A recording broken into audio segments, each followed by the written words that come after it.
Party ने शहबाज गिल को तन्हा क्यों छोड़ दिया?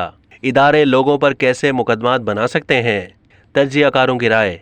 पीटीआई के रहनुमा शहबाज गिल की गिरफ्तारी के हवाले से तज्जियाकारों से सवाल किया गया कि क्या इमरान खान और पीटीआई का शहबाज गिल के बयान से फासला गिल के केस में मददगार साबित होगा।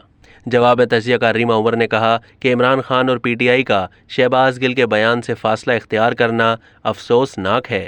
पीटीआई शहबाज गिल के बयान का दिफा बेहतर तरीके से कर सकती थी, उसके बावजूद उन्हें तन्हा छोड़ दिया गया। शहबाज गिल के बीपर में बहुत इबहाम है, उन्हें शक का फायदा देना चाहिए। अगर मैं टीवी पर बैठकर ये बात कर सकती हूँ तो पीटीआई क्यों नहीं कर सकती?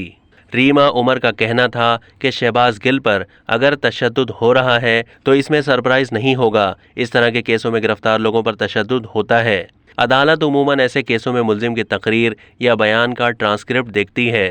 शहबाज गिल ही नहीं, पीडीएम के इत्तेहादी अली वजीर भी जेल में हैं। इस मुल्क में सियासी जमातें नहीं, कुछ इदारे मुकद्दस गाय हैं। इन इदारों की कुछ रेड लाइंस हैं जो इस तरह के मुकदमात बनाती हैं। अब तक के लिए इतना ही। मज़ीद मालूमात के लिए डेली जंग के यूट्यूब चैनल को सब्सक्राइब कीजिए और फेसबुक के पेज को भी लाइक कीजिए।